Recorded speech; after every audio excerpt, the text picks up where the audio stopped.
in the newspaper like everybody. And I had several ideas related to the idea of this film before.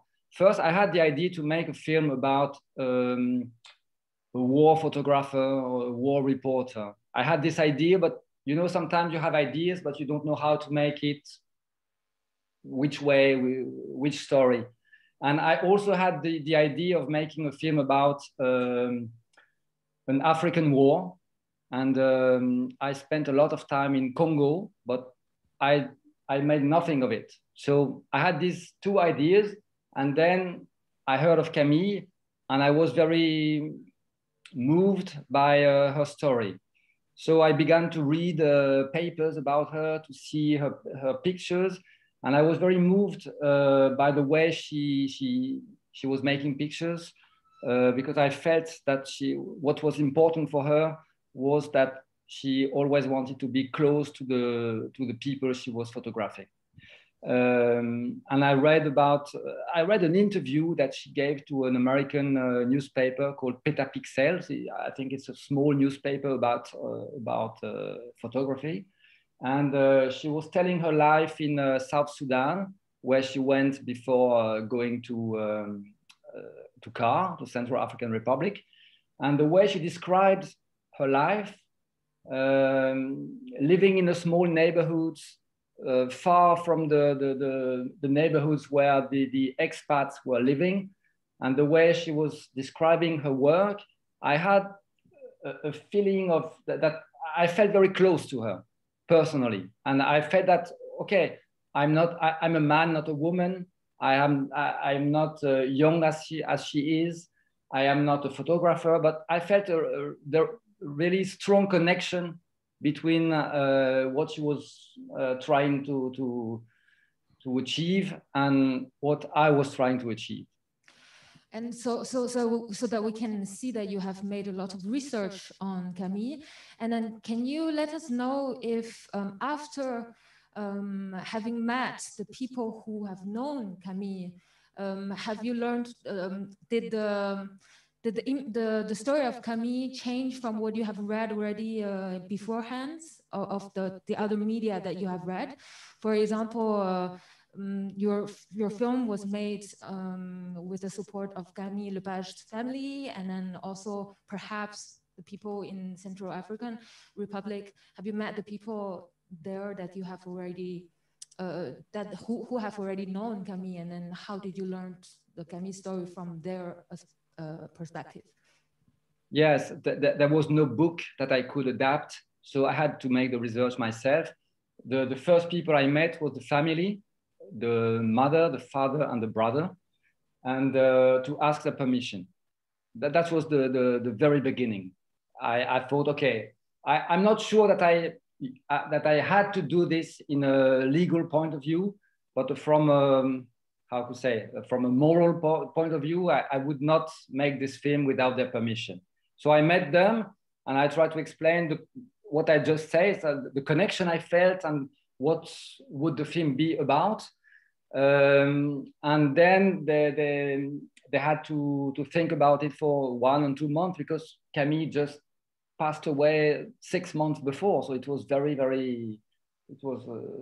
really fresh. So, and I felt terrible asking them. So they thought about it, and then they came back to me. They say, okay, we are okay to make this and to let you make this film about our daughter. And then they gave me access to all the people. They gave me the contacts of all the people who wrote to the family after the death of Camille. So I had all these contacts, and I met some friends of Camille who knew her when she was young. But what was the most precious for me, I met almost all the people who worked with her on the field. And it was very precious for me, because it was a way to learn who Camille was, but also to learn about this work that I don't know. I'm not a photographer, I'm not a journalist.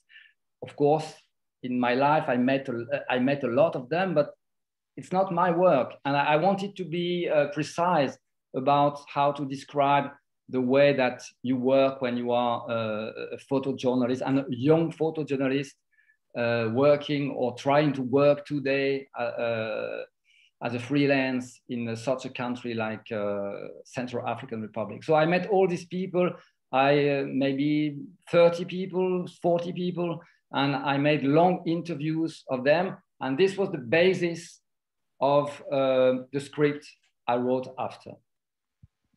Okay, and because you did, we can see that you studied a lot.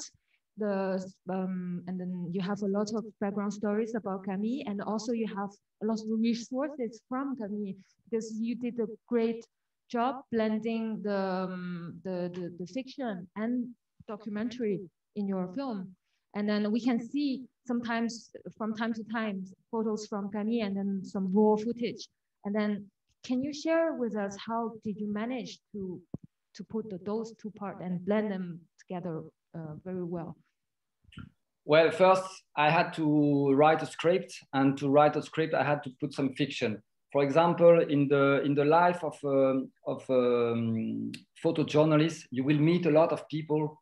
For example, in Central African Republic, Camille met some people, but then she moved on and met other people and other people. And so the people you meet, they always change. And this doesn't make a good script.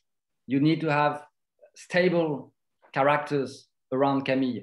And for example, the three characters of Central African Republican students, the three students, I can say they are fictitious. They don't exist. For example, Camille, she met a young student who is called Cédric. I called him Cyril in the film. But this Cédric is not the same character in the reality. He's not the same character as the one who become an anti-Balaka. The real Cédric in life didn't become an anti-Balaka. But in the end of her life, Camille met this anti-Balaka chief called Roca, and they died together. So I built one character with two or three like this, and this is part of the fiction process. I had to build these characters, and I had to make up a lot that was not like, for example, sometimes people ask me, they say, okay, now tell me the truth. Camille was in love with Cyril, and I have to answer, I'm sorry, but Cyril doesn't exist. It's a little bit disappointing, but yes, Cyril doesn't exist. So I can't say if Camille was in love with him or not. So I wrote the script, which is really a fiction script, but I had to keep in mind that there was three truths that I didn't want to forget. The truth about who Camille was, her values, what she was really, what was really essential to her. Second, the truth about this work, what it is to be a photojournalist, how you work, how you earn your life, the relationships with the colleagues, also the relationships with the newspaper, all that. And third, the truth about what happened in Central African Republic in 2013, 2014, because these were very tragic and very recent events, and I couldn't change it. It would not be respectful. So I had to respect these three truths, but instead to build a lot of fiction. And then we know that during your shooting period, there was a time that there was still some fighting going on between the anti-Balaka and the Tseliga rebels. So during the shooting period of time, how did you manage to ensure a shooting environment without risk? And then have you faced any challenges during your shooting? Well, I wanted to shoot the film in Central African Republic. For me, this was it was something I would not discuss. That was, of course, for the production, it was a little bit risky, and they felt insecure about it. But for me, it was something I wanted to make in Central African Republic and not in another African country. That was for sure. Then of course, it was not so easy because this is a country where Camille is the first international movie ever shot in Central African Republic. There is no tradition of filmmaking in Central African Republic, so it was a little bit complicated. It was not dangerous. There were not bullets flying around. No, not at all. It was peaceful. I mean, yes, the country is a very complicated country, but at that time, the capital, Bangui, was calm, and the fightings were, yes, pretty far from the capital. So it was calm. The main difficulty, the thing which was really tricky, was that as there was no film industry in the country, there was no technicians, there were no companies to help us, there was no supply. So we had to, yeah. So what I did is, the first time I went to Central African Republic, it was 2016. I said, okay, I will spend some time in this country for sure, 2, 3, 4 years. So let's make something for the country. And I built a kind of small film school there. And I trained some people.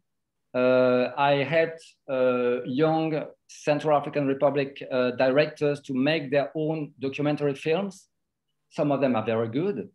And in exchange, they all came to work on the film. And that was a great help. Now I think that I didn't do this in purpose, but now I think that if I had not the help of all my students, I would not be able to make this film. It was with their help that I could have a really mixed team with Europeans, but also with people from the country, local people who were really motivated because they were really interested in filmmaking, making movies, discovering what it is to make a movie. So this was the main challenge, was to have people from Central African Republic understanding how you make a film and helping on the film. So let's talk about Camille, and then let's talk about her job as a photojournalism. And we can see from the film that Camille is a very passionate and a very audacious person. So that may make us wonder, especially this question is for Philippe, in the usual practice, how is any journalist can be war journalist? How do you select them? Are there any qualities to be war journalist? And then how does it work in real life? Can you hear me? Yeah. First, I want to say hello to Boris and say thank you again for this movie. This is the second time I see it, and it's very real. I mean, it's a fiction, but so well documented, and I can, I recognize many scenes that we have all lived as journalists, personally as well in Africa, not in Central Africa, but in other countries in Africa. So thanks very much. Anyone can be a war journalist? No, I don't think so.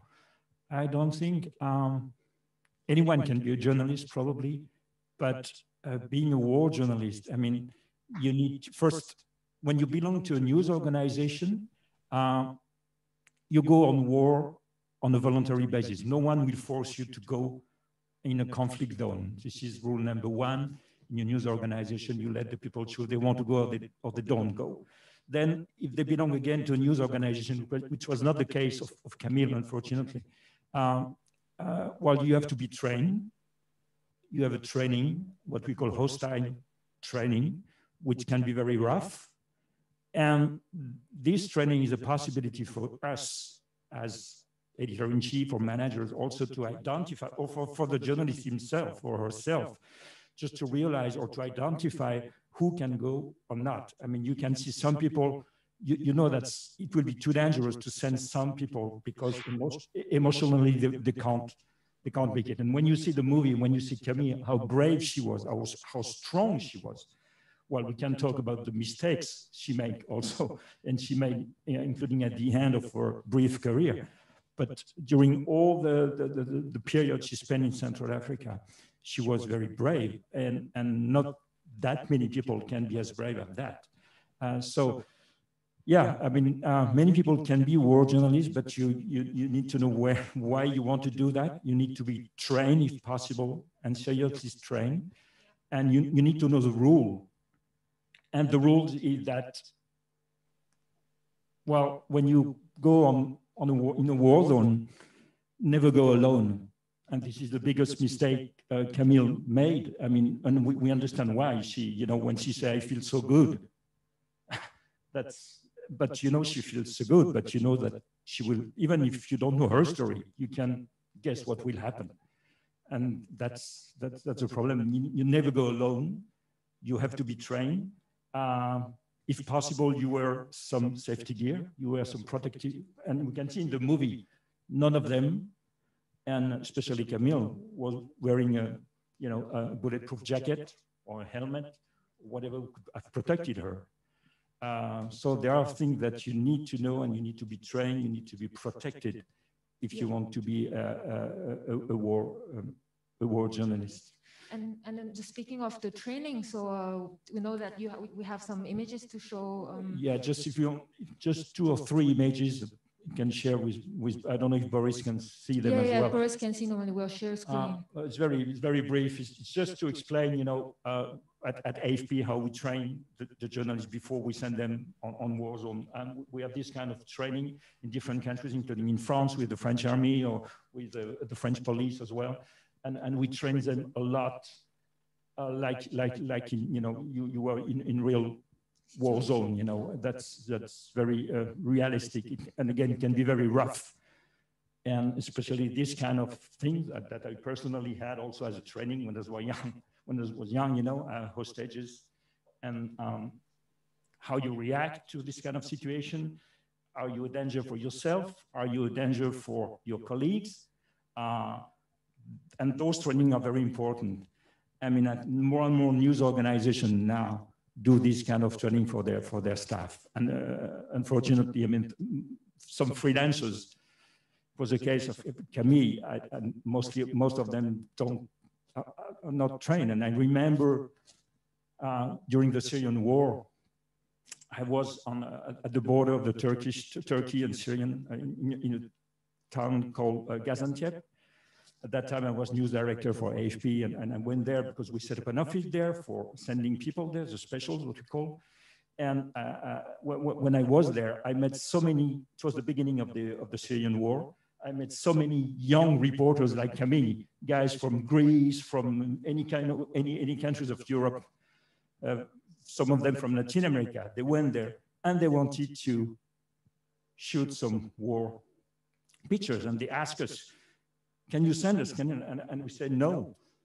And the rule is now at AFP, for example, we never buy pictures of freelancers if we consider that where they go is a dangerous zone, that where we won't go, well, we apply the same rule to the freelancers. So we won't buy any picture from them. And of course, it's difficult because those young independent journalists, they want to make a living. They are passionate. They want to sell their pictures. But at the end of the day, you have to take the responsibility to say, okay, no, I don't buy, you go there, but I don't buy your picture because where you go is dangerous. And those young kids had no training, no protection, nothing. And so let's talk about more some of the main theme about the journalism and then the debates in this film as well. So one of that is about the violence that we have seen. There is this scene that they were debating on if they should show the violence and how they should show the violence. So according to you, how should we show the violence, and then how to report a scene of violence with nuance and then the sensitivity to the victims, yet communicate the critical thinking? Yeah, but as Boris' film is showing very well, you know, and the selection of Camille's pictures is very good, because most of the pictures of Camille show violence, but actually you don't see real, you know, you don't see much at the end of the day for fun, but you don't have close-up very often on blood. It's not gory. It's not, you know, and you can show violence. You can. There is a debate in the film between the journalists. Would that add some values, you know, or not, journalistic values or not? This is the main question you have to ask yourself. If my picture is gory, does that add something to the news? Is it a piece of information or not? This is what you have to ask. Of course, when you're on the field, when you shoot, you don't think about that too much. That's why the editing is so important. That's why the role of the editors are important, because at the end of the day, the editors will choose which picture newspaper or the agency will publish. And those guys will choose between, and they will try to choose the picture which show the reality, and at the same time, not to be too strongly, emotional. That's a very tricky balance you have to find. When you are a photographer, you shoot. But that's why Camille's photo were wonderful, because she managed also, for the editors made a choice, but there were so many good pictures from her, where you can she explained what's happening without showing too much violence, which was exceptional. I don't know if you agree, Boris. Yes, but Camille also made terrible pictures. I mean, not terrible, horrible pictures. Some of them we don't show them in the film, but some of I had access to her to all her hardware, all her discs. So I saw all the pictures she made. Not all the pictures which were published, but all the pictures. Some of them are horrible. Pictures of dead bodies. Yeah, horrible. And the discussion that I put in the film, it was a real discussion that some photographers told me that those discussions happened in Bangui in 2013, because there were all around them, there were these terrible scenes of lynchage. How do you say that in English? A scene of what, Boris? Lynchage. People getting killed by the crowd. I don't know how you say this in English, but so and all the photographers that were with these questions, we have to tell this because this is what is happening, but in the same time, it is so awful that that's something you cannot show, and it's not respectful to the dead. It's not even respectful to the living people who commit this act in a moment of craziness. And these were really big discussions between the photographers, and the photographers talked to me about that. And for me, in the film, this is the turning point. This is the point where Camille maybe decides that maybe that's not what she wants to do. All her youth, she was dreaming about being a photojournalist and covering the news of these wars that nobody talk about in faraway countries.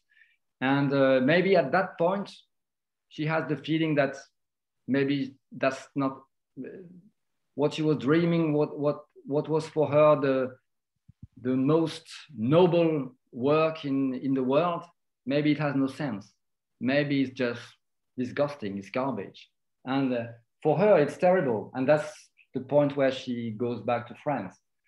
And I think that in the end, Camille did not want to make news anymore. She was not interested in news. And I think if she had the chance to continue and to work more, she would try to make more some documentary photographing and not news photographing. And so to have more time.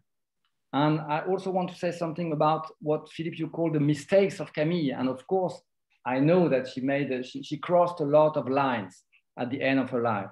She did what is not supposed to be done. But in the same time, I admire her for that. And the film, I built the film in a way that I let the audience judge for herself. You can think that Camille was nuts and that she made all really strong mistakes and that she did not understand what journalism was about, or you can think that, well, Camille was looking for something else and that she made her choices. And Camille was not nuts. Of course, she did things that are not reasonable, but she was not nuts. And I think she was trained. Yeah, maybe she did not do the trainings in France like some journalists do, but she had the opportunity to work with a very experienced journalist. For example, in December 2013 in Bangui, she worked alongside with Michael Zumstein, with William Daniels, with Pierre Terjman. They are really strong, experienced journalists, and they taught her how to do. So she was trained, and she was not like a young and foolish girl coming, not knowing anything. Because I know, and you are right, Philippe, that a lot of people come on the field like that. They don't know anything about anything, and they just want to make pictures, and they really have no idea of what's going on. Camille had a way to. She was very documented. She was, I think, her mind was very clear, and she knew what she wanted. So she made choices, but I built the film in a way that you can choose the way you want to interpret. Sure, you're right. I think she wasn't nuts at all. I think when I say she made a mistake, I think it's probably also a lack of experience, and she was very young. She didn't have much experience, and and you're right, she was working with more experienced people, but at the end of the day, those more experienced people, they were not with her at the end. She was alone. And I think that what happened to her, and that's what is very moving, again, the scene almost at the end when she said, I feel good. And she has made a choice. She was very clear, you're right, in her mind, to be with these people. She was very involved at the end of the day. She was very aware of, she didn't take, she didn't choose a side between Anti-Balaka and Sedeka, but at the end of the day, she was with some of them always. And I think when a journalist starts to be so much involved in a war with one side of the war, the danger is, of course, much bigger for the journalist. And that's what happened to her. Yes, but I think the photographers, they want to be embedded, because when you are embedded, things are much more interesting. You can see from inside. And some of these more experienced journalists told me that, okay, what she did going with the anti-Balakas, of course, it's very dangerous, but a lot of them was dreaming to have this opportunity. Sure. And she made it, of course, she took a lot of risk. And I would never recommend to any young photographer to do so. Of course not. No. But I admire her for that. And that's exactly why I feel close to her. Sure, I get you. And not for being a good journalist, because maybe doing that, she was not a journalist anymore. She was something else. Okay, so we'll just open for some questions from the public. Any questions? Yes.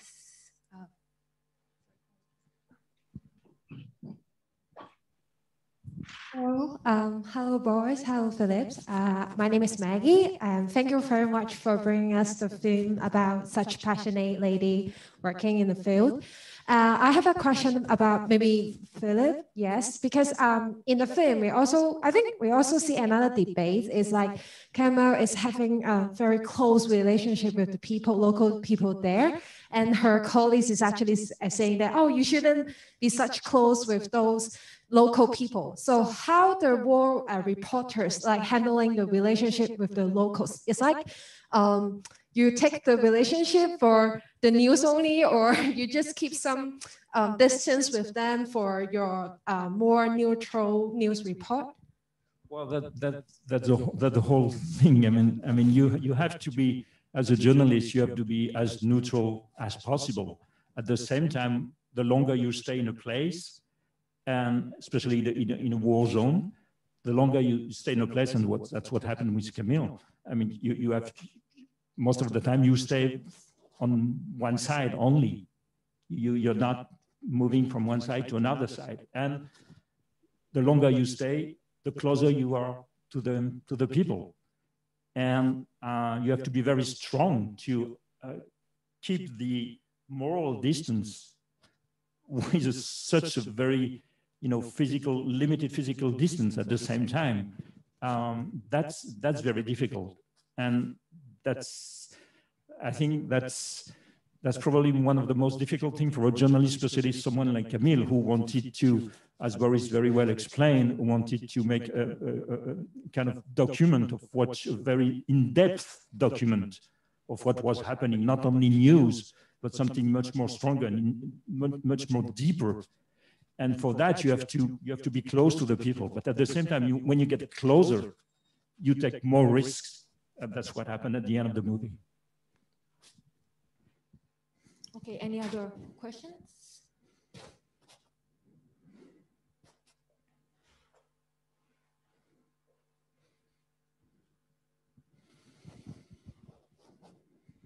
Thank you, Boris, for this movie. It's pretty beautiful. It's the second time I see it, and I think every time it leaves a mark on people when they watch it. So thanks for that. I'm kind of interested in the casting process for Nina Maurice. How did you come across this actress, and what touched you in that actress so that you felt like she would be good at just portraying Camille? Was such a strong character. I was discussing with Philippe about the training that Nina Maurice had to go through with AFP actually, so that she could understand the technique of shooting with cameras and how to behave in those kind of situations and everything. So I think that's kind of an interesting piece of information to share. So yeah, two questions. How did you come across Nina Maurice, and how did the training go as she tried to become Camille? Thank you for your questions. The process to meet Nina was very simple, because I made a very long casting, but I met Nina the first day. I think I met almost all the young actresses of this age, around 25. Nina is a little bit older. She was, I think, 32 when we were shooting the film. But I met a lot of actresses, and I met Nina the first day, and I liked her a lot from the first day. So why a long casting? Because I was not completely sure I wanted to make the film with an actress. I had this idea that maybe I could find a real Camille. Maybe I could find a real photographer, or a young woman working in an NGO and having this kind of background, this kind of experience, this kind of nature, the way to be easily close to people, the way to behave to be another Camille. So I was dreaming about that, and that's why it took me a month to meet a lot of young women, actresses, non-actresses, NGO workers, young photographers, people in the street, and then after this long process, I said, okay, who did I meet who was really interesting? And that was Nina. And Nina, I was not quite sure, because she was older, and of course this changes a little bit the movie from the original idea, because Camille was 25, 26 when she died, 25 when she arrived in Central African Republic. Nina is 32. So there is something that she has not. She's not juvenile in the same time. It's not something physical. It's something, the way to be more passionate in a juvenile way. But what was for me very interesting in Nina is that she had the two very important things that I needed for this character. Is first the strength. Like Philippe said, when Philippe also makes kind of casting when he's recruiting people who are able to go to the field. And I met a lot of young actresses, and we made some little impros. And from the beginning, I knew, okay, this young woman, she would never go to Africa. She would never go to such fields. So I needed somebody who had this kind of strength. And in the same time, I needed somebody who had this kind of interior life, something that I see in Nina's eyes. So I needed somebody with the shoulders and with the eyes. And Nina had both. What was the second question? Well, I forgot. The training. Oh yeah, the training. That's true. In fact, after I recruited Nina, I had no time to do anything with her. So first, I gave her all the interviews that I made with the people, with the relatives of Camille. I gave her this documentation. It was maybe 100, 200 pages. I said to her, okay, read this and you will know Camille more. And then I had the idea that I wanted Nina to be a real photographer, because all the photographers, all the photojournalists that I met, they all say to me, okay, movies about photographers are really shit, because you always see that they don't know how to hold the camera. They do things that nobody does. So I wanted my actress to know how to behave on the field, to know how to how to take pictures. So I introduced her to Michael Zumstein, who also plays a small part in the film. He's one of the French photographers in Bangui at the time. And Michael was taking pictures for le journal Le Monde newspaper in Central African Republic at that time. So Michael gave her some lessons, and Nina also went to work with the photographers of AFP. It was September in France. You know, in September in France, we always have a lot of social protestations, demonstrations.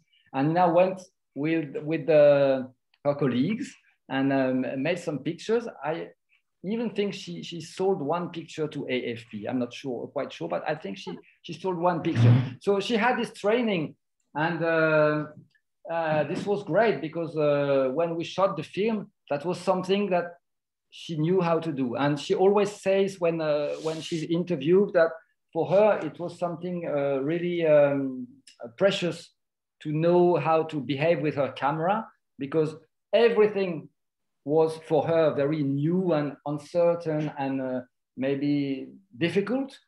She didn't know the country, she didn't know Africa, and it was a little bit difficult to deal with all these matters, but at least she had the camera and she knew how to make pictures. And for her, this was her strength when we shot the movie. And she learned very fast. And then in terms of directing, because we know that you both work with professional, so this time you work with professional actors and then also amateur actors. And then in your last long feature film, Hope, the main characters were amateur African actors. So can you share with us your directing method? Do you adapt? How do you change? Is there any difference? Well, in fact, I don't know what directing means. I never did. Sometimes I'm asked to give lessons about directing, and I'm ashamed because I don't know what it means. I like to work with amateurs. I really like to work with non-professional actors, because when they come to the shooting, they have no professional skills, but they know who they are. And I just ask them to be who they are. And it's very simple. And then we do what we have to do. But it's very interesting to work with non-professional actors, because they bring a lot to the shooting. They bring all what they are, all what they know about things they do, about the kind of life they live. And all this information, I take it and I put it in the film. And for me, it's more difficult to work with the professional actors, because a professional actor is more like a white page, and you have to write on it. And I don't like that. So for Nina, it was a little bit destabilizing. She thought that I was not directing her enough. And she was always waiting for me to direct her more. And I was waiting for her to become Camille. And I was always saying to her just one thing. It was always the same. I said to her, harder, harder, harder. Because I didn't want her to be like, a young Parisian actress, coming from Paris, coming from a comfortable life. I wanted her to be Camille. And so I wanted her, it was not directing her in the shooting, it was, I was telling her to live more with African people, to live more with the African crew, to share more with them, to discover more of the country. I wanted her to be Camille. And at some point I was disappointed because I thought, okay, no, she's not Camille, she's only Nina. And I'm not interested in Nina, I'm interested in Camille. I'm not easy as a director. And at the end, I think she found her own way to become Camille. And there is a real change in the rushes of the film. There is a real change in her from the beginning to the end of the shooting. She changed a lot. And this shooting was I think it was very difficult for her. It was very hard emotionally, physically. She lost a lot of weight. But it changed her a lot. And now for her, it's like maybe one of the biggest experiences in her life. But I wanted her to change and become Camille. And that's not exactly what we call usually in the film school, what we call directing. I'm not interested in directing. How long was the shooting? The shooting was about 2 months, which is regular. Any other questions from the public? Could you share with us actually the reaction of, have you screened your movie in Central African Republic? Yes, of course, I did it, and I screened it in Central African Republic before it was released in France, and it was very important for me to do so. Of course, the way the people will see the film there is very different from the way we could watch it in Europe or in Hong Kong, because for the people there, I think, to be honest, I think the people there were more interested in what I showed of the country than what I showed of Camille. They have no hostility against Camille at all. They like her, but yeah, that's their country. And the audience, they lived through these events. It's only 2013, 2014, it's recent events. And they all had relatives who were killed, or people who were displaced, or yeah. So for them, the most emotional part of the film is when the film show the events of the country. And for some of them, it was really emotional because it replaced them to these tragic events. Then how about the Camille Lepage's family's reaction? The family liked the film a lot. I also made a special screening for them before the film was even finished. When at the end, almost the end of the editing process, I screened the film for them. So in the room there were only the three of them: mother, father, brother, and me, and all the technicians. And I sent them away. And for me, of course, it was the most emotional screening. And when the film began, I felt the tension in the room. It was terrible. I know that the mother, she hadn't slept for 1 week before the screening. She was so afraid of seeing the film. And after that, she told me that this first screening, it's like she had no memory at all of the screening. It's like she, as if she hadn't seen anything. So she had to watch the film 2, 3, 4 times before she could really understand how we made it and what we decided to tell, not to tell, etc. And she's okay with the film. And in this first screening, after 5 minutes, the brother began to sob, to cry, and he was crying. And I said, Adrien, if you want, we can stop it. We are not forced to watch it. And she said, no, I want to see it. And for me, it was terrible. I said, oh, what a terrible person I am to make them live through that. But in the end of the film, Adrien, the brother, he really loved the film, and he was, yeah, it was finally it was easier for him than for the parents, of course. But they liked the film, I think, because they think I was very respectful with the memory of their daughter or sister. And yes, I think I was respectful to Camille's memory. I tried to be as honest as I could. And for me, Camille is a heroine. So I think it's okay. So I think our discussion is coming to an end. Can you share with us the project you're working on, or your future projects? Yes, I'm working. It will be my first French and Parisian film. I'm writing now a film, but only with Africans in Paris. It will be the story of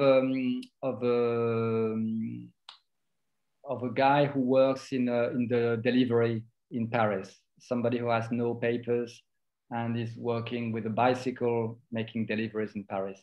Because now in Paris, you see everywhere the people who do the deliveries, they are mostly from West Africa. And most of them, they have no papers. And so they work under another name, and they pay somebody to have the account, the Uber Eats account or Deliveroo account. And this will be the story of one guy like that from Guinea. Well, all our best wishes for your project, and then we're looking forward for the release of this film as well. And then thank you again for Boris and Philippe for the discussion of tonight. Thank you all for being here. Let's give another round of applause to Boris and Philippe. Thank you very much. Thank you to all. Thank you, Philippe. Thank you, Victoria. Thank you. And see you next time, we hope. Next time I come. Yeah, in person. Thank you, Boris. You're welcome.